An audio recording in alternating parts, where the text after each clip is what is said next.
Hey, what's up and hello. This is the Chris Nicole bringing you my views on life, love, and the world of entertainment through my eyes. Good evening, good afternoon, good morning, depending on what time you are watching this live.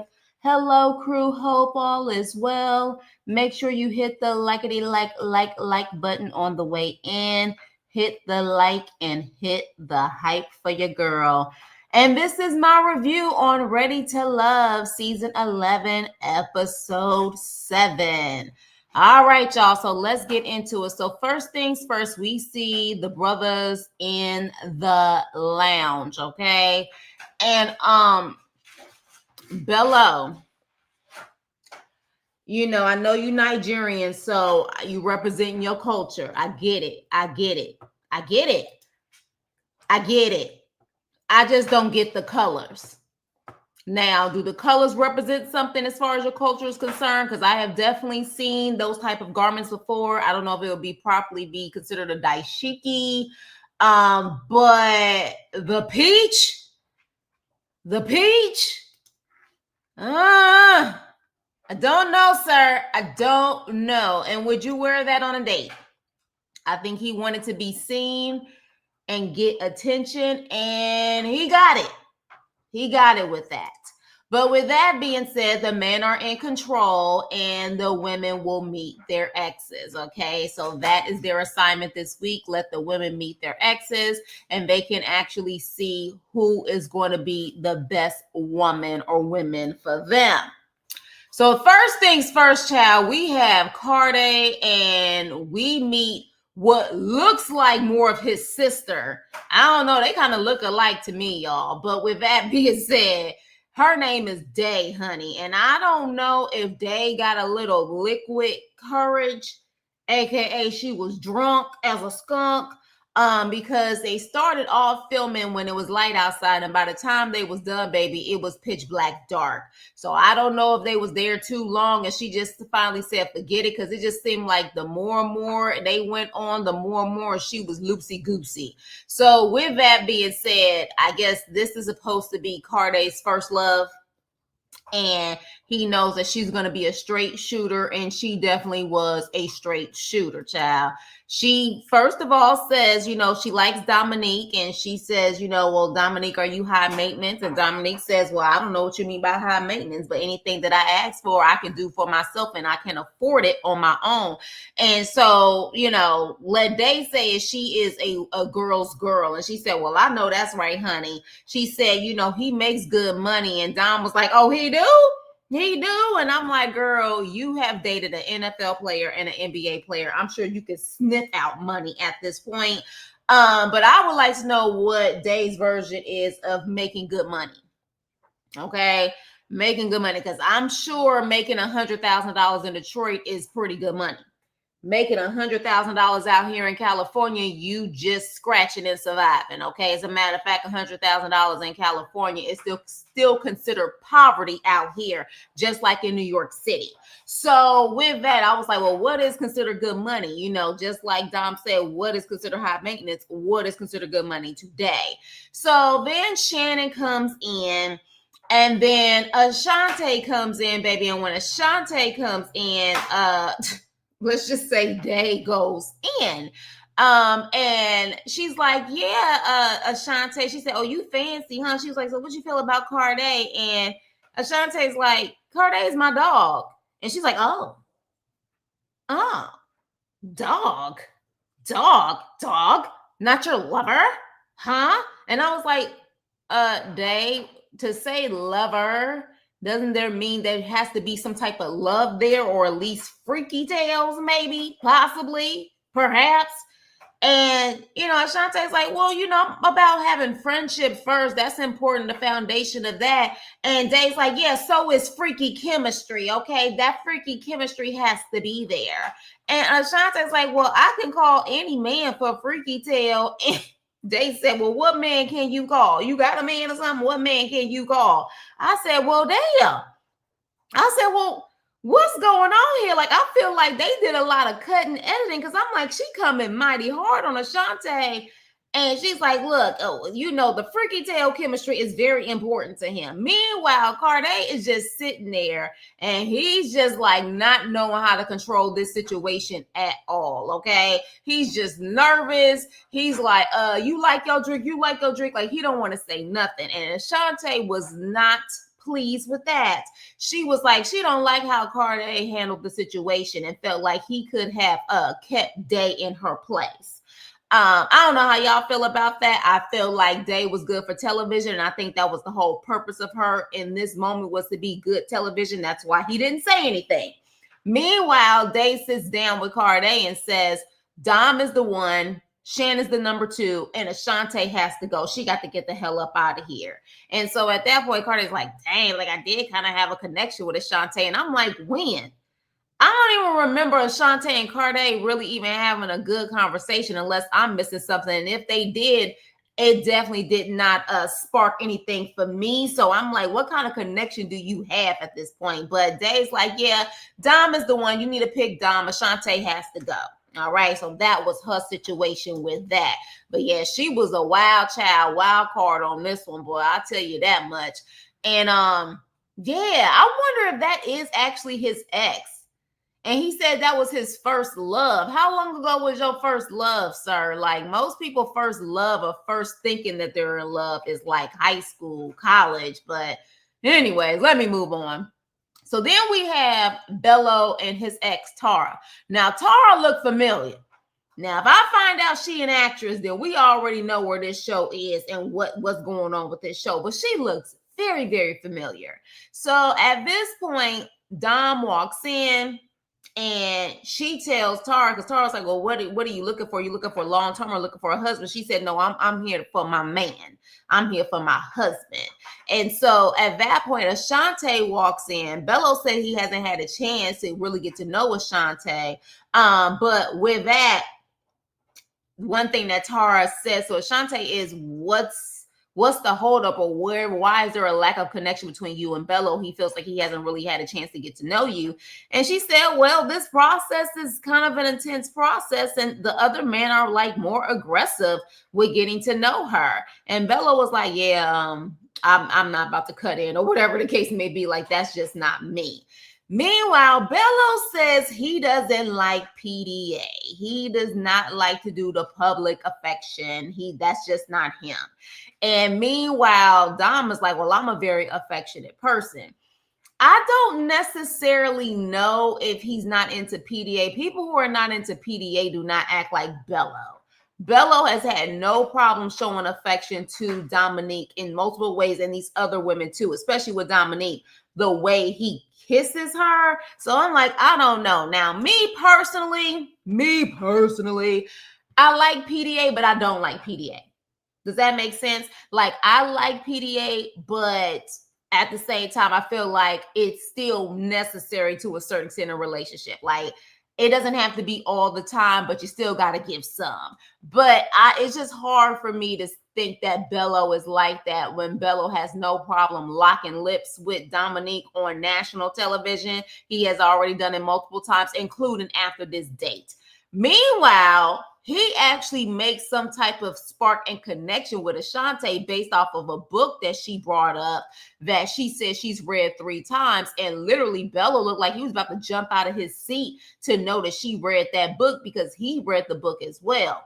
Now, my personal opinion, I feel like Ashante seems to have Bellow's mind and Dominique seems to have Bellow's manhood, if you know what I mean. So it'll be quite interesting to see if he had to choose between one or the other, which one would he actually pick? Because he seemed to really love Ashante's thought process, but he loves the aesthetics and the look of Dominique. Quite interesting. So we'll have to see how that goes with that. Meanwhile, Darius and his fur child, he got an ex named Ashley. How convenient that you also like Ashley. So for his date with them meeting his ex, he brings the Ashley that he likes and Nicole. What I found interesting is that Ashante wasn't there. I remember in the beginning, and I haven't seen him kind of be turned off by Ashante as of yet from what I've seen, but he said he really liked Ashante. So I'm shocked that she wasn't there.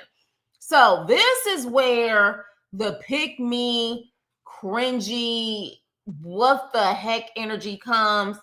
And I'm starting to think that Nicole is self-sabotaging herself on purpose, but we'll talk about it. But with that, Ashley, the ex, says, what is it, the first thing when you saw Darius, what comes to mind? Like when you first saw him.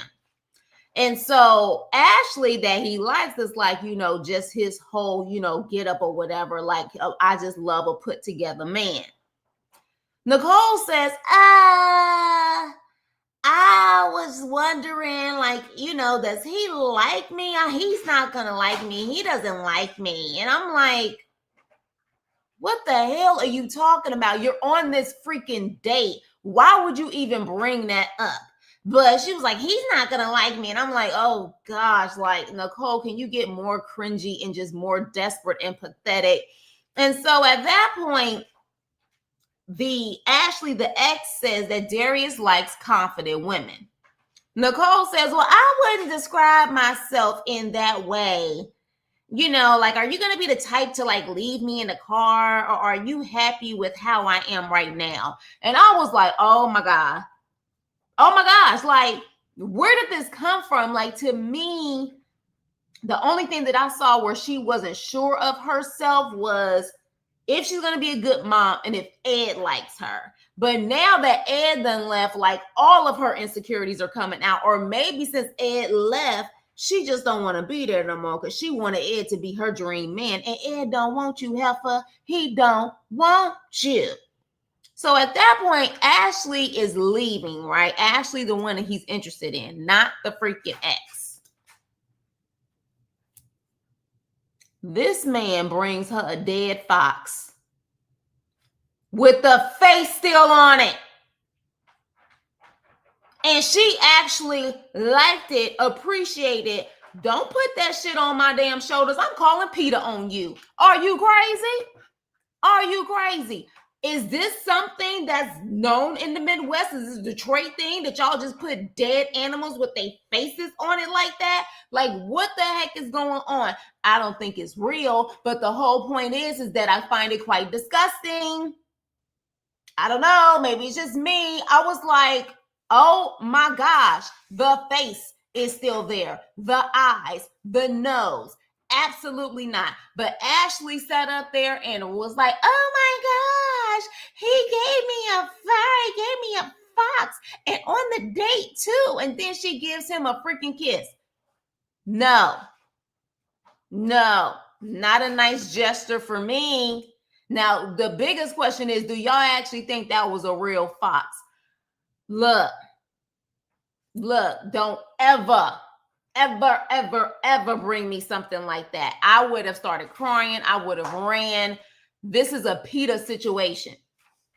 PETA, seriously, y'all let me know if this is a Midwest thing or Detroit thing that is cute to just rock an animal like that on your freaking shoulders with the face and all. Like, y'all let me know.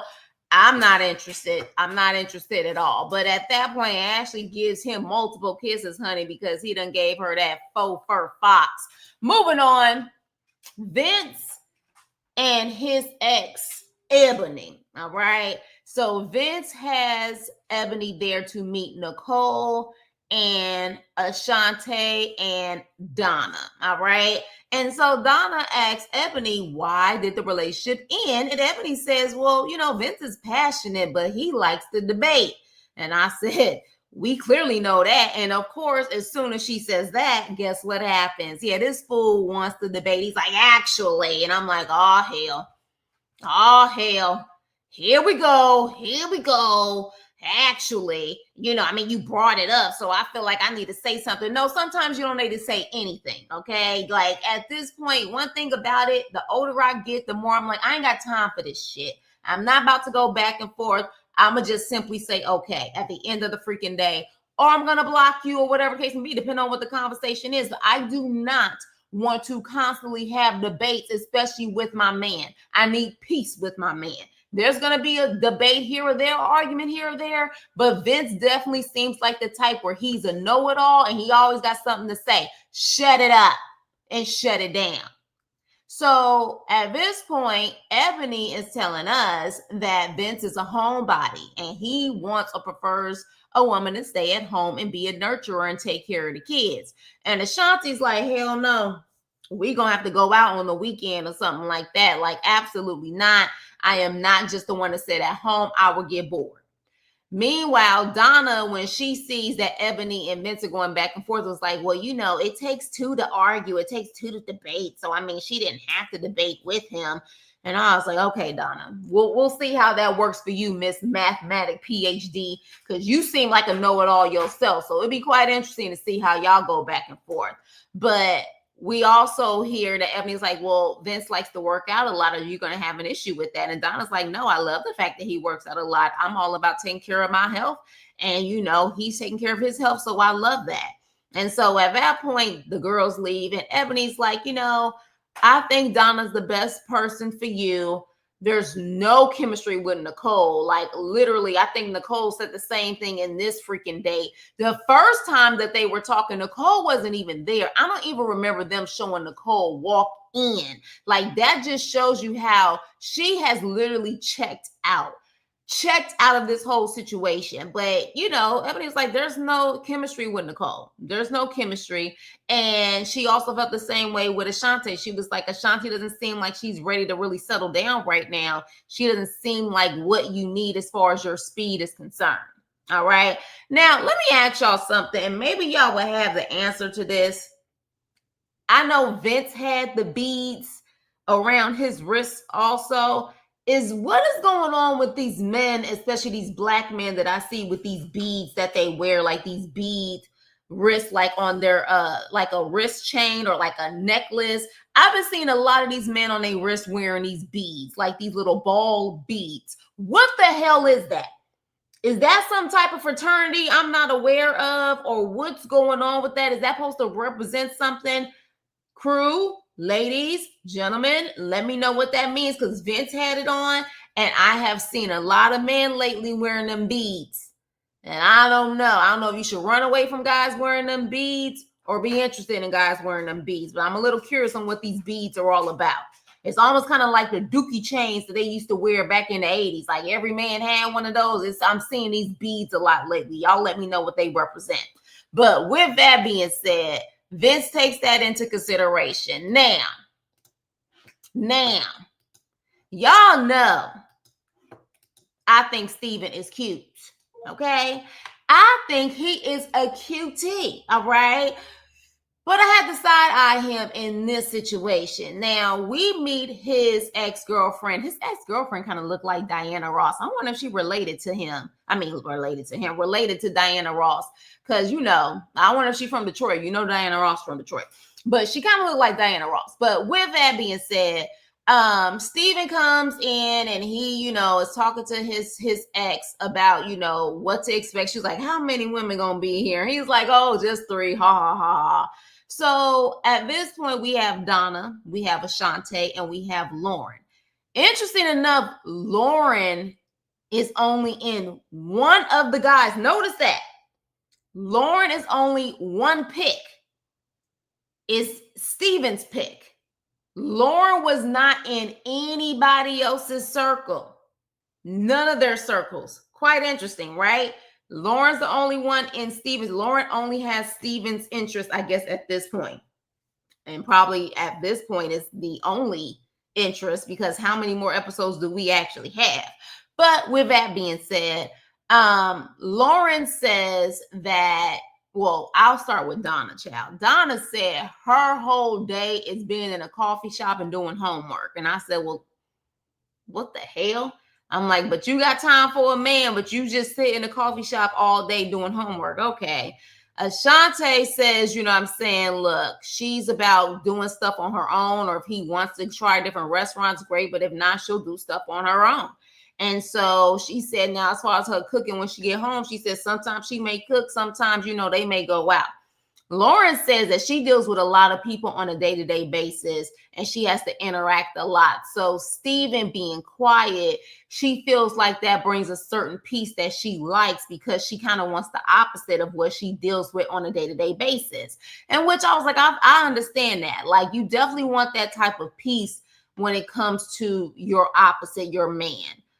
But interesting enough, his ex says one of the main issues she had with Steven is that he's emotionally unavailable. And that's what gave me pause, because I can definitely see that. Lauren says she's trying to send him like emoji flirts, and he's like, oh, or ha ha ha ha. He seems to be withdrawn.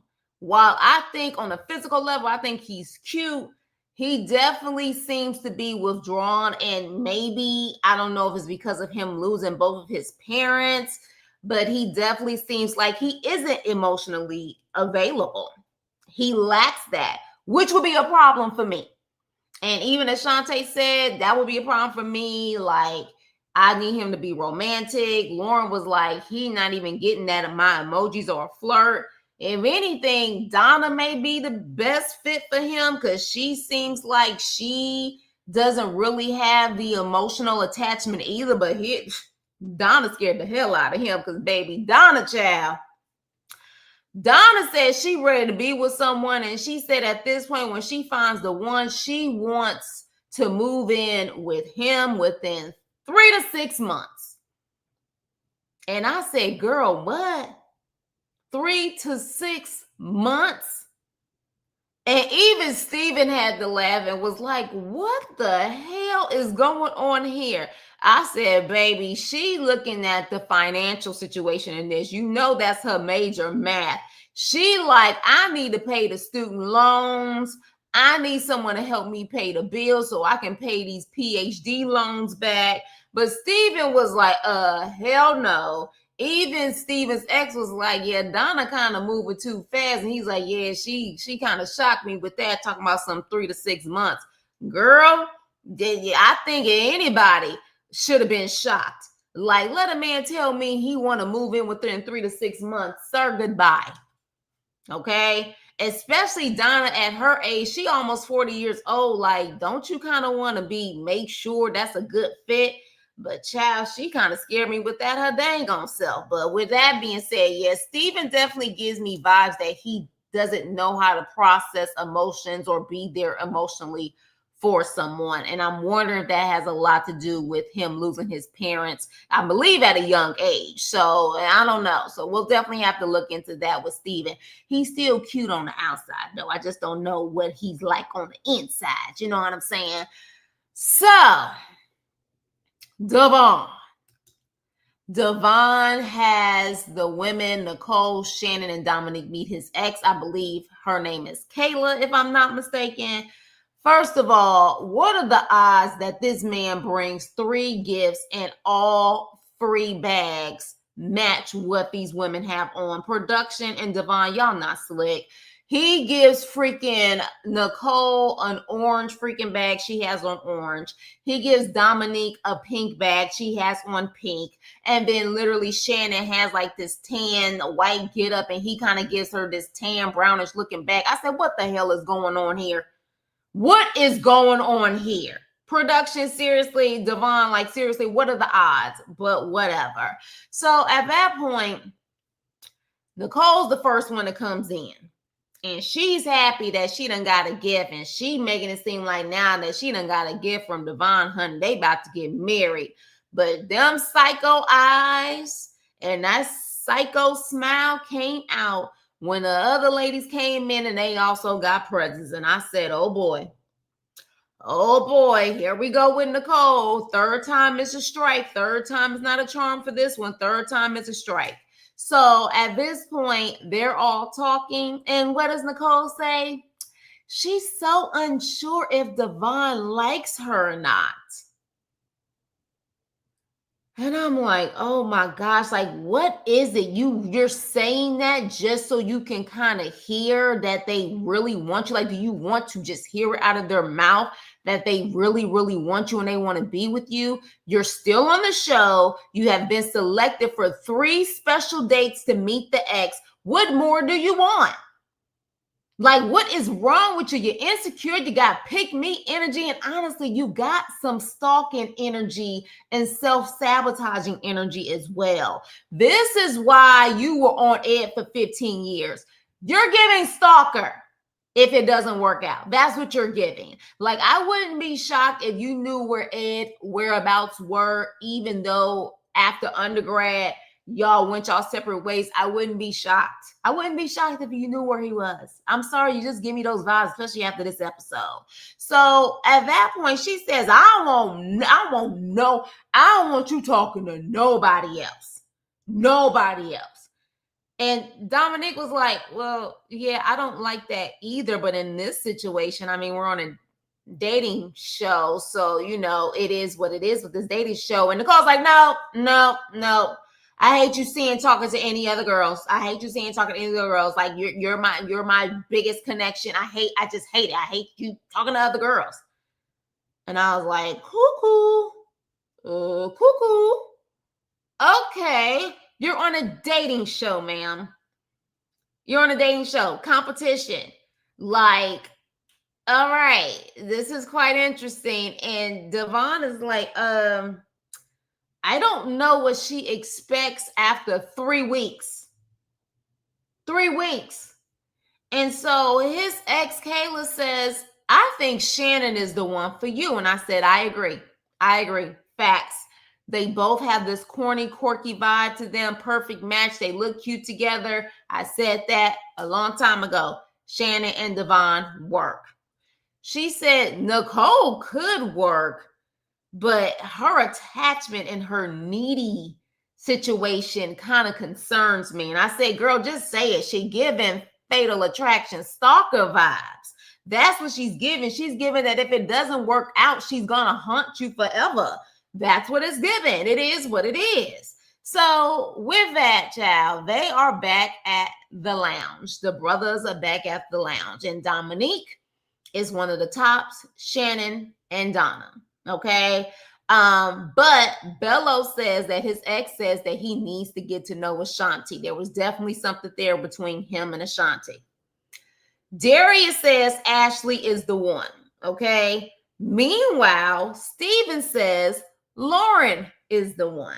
So interesting, Steven, you kind of have Lauren to yourself right now because it seemed like no other man is really interested in Lauren, which is quite interesting. Because it's not like any of them have said anything really bad about Lauren. That's interesting. But Steven says Lauren he feels is the one. Now, of course, they said, well, who is at the bottom? Of course, Nicole. They say Nicole is insecure. And they say she's too strong with her feelings after 3 weeks. And they said Ashanti is also at the bottom because at the end of the day, she is coming off like she is the homie or that she only sees these guys as the homie. Okay. And then not to mention Vince says she still wants to go out. She still wants to go out and I'm not in that position to still be going out like that. Not the way that I kind of want to live my life at this moment. And then Carde said, well, my ex said to just throw her away. So at this point, of course, we have Ashanti and we have Nicole at the bottom. Now, interesting, Ashanti was the one who took out Chris last week, and now she at the bottom going out to dinner. So Bellow takes Ashanti out, and, that's one thing that he talks about, that, the guys are saying that you're saying, that's my dog, that's my homie. And I think he said first, that's my homie. And she said, well, I didn't say those words. I didn't say that's my homie. I said, that's my dog. Girl, what's the damn difference? What's the difference? Homie, dog. At the end of the day, you're looking like, that's the homie. Like, you're not trying to look at them as a love interest. Meanwhile, Vince takes out Nicole and is like, yeah, girl, you insecure. You ain't got confidence. You just walking around insecure as hell. Like, we just, I don't know. So, of course, at the end of the day, the one that decides to say you get the axe, the one that they say you can go home, of course it's Nicole. Good. Because honestly, I personally feel like she may have said, well, since my love interest that I wanted for the past 15 years is now gone, I want to get off this show anyways. I don't know. Because to me, she didn't sound this insecure before, and she was still saying she wasn't giving up on Ed last week. And now all of a sudden she's like, I don't know if you like me. I don't know if you like me. I don't know if you like me. Well, guess what? You didn't know if Ed liked you for 15 years, but you were still trying. I think she just don't want to try no more because Ed is gone. Well, go ahead and continue to stalk him for another 15 years and see where that gets you. I mean, I don't know where this energy comes from, but she comes off as a target. You want a man, I don't know if that's what you're going to get with you being this insecure, at least showing that you're this insecure on national television. You're going to get something else, a man that's going to take advantage of you, a boy that's going to take advantage of you, because to me, you was given too much insecurity as if you need a man to like you to feel validated. You better get the hell on with that stuff and wake up. Hey, Shayla. Hey, Danielle. Hey, Tracy. Hope all is well. What did y'all think about this episode? I mean, it was pretty decent. We're on episode 7. I believe we have 10 episodes. Something tells me we're not going to get an episode next week because that's the day after Christmas. And then I'm wondering if we're going to get an episode the week after that, because isn't that the day after New Year's? Isn't New Year's on Thursday? If I'm not mistaken, a week after that. So we may not get a new episode until the beginning of January. So we'll have to see. But yeah, you guys, that was the episode. Definitely want to know what you guys think, especially about Nicole and her cuckoo eyes and acting all possessive after 3 weeks. They say, hey, Chloe, she can go send Ed his big head. You see what I'm saying? You see what I'm saying? Like, I was just like, girl. But to me, she seemed like she really checked out once Ed was gone. It almost gives vibes that she knew Ed was going to be on the show and she felt like that was a way for her to get. I don't know. Her obsession with Ed is scary to me. How you not going to still give up on a man after you was googly eye over him for undergrad and he still wasn't checking you and still wasn't checking you now? And you still talking about something, I don't know if he like me, but I'm not going to give up on him. Meanwhile, the other man, you should be like, I don't know if you like me. I don't know if you like me. He ain't going to like me. Girl, bye. Glad you off this show. But yeah, y'all, let me know what y'all think about this episode. With that being said, I don't know, unless something happens. I may do one more live or one more video this week, maybe, especially about what's going on out here in my wonderful state. With all of these unalivings of, going on. May talk about that, may not. It depends. Because, Christmas is this week coming up. I want to wish you guys a happy holiday, whatever you celebrate. If you celebrate Christmas, if you celebrate Kwanzaa, Hanukkah, I want to wish you a happy and safe holiday and a happy new year, you guys. We are almost done with 2025. Can you believe it? I still can't believe it. I feel like we just started 2025 and 2025 is almost over. Time is going by super fast. Enjoy the holidays, enjoy your family, enjoy your health, your wealth, all of that good stuff, you guys. With that being said, please like, share, and subscribe. And I will see you on my next video. Toodles.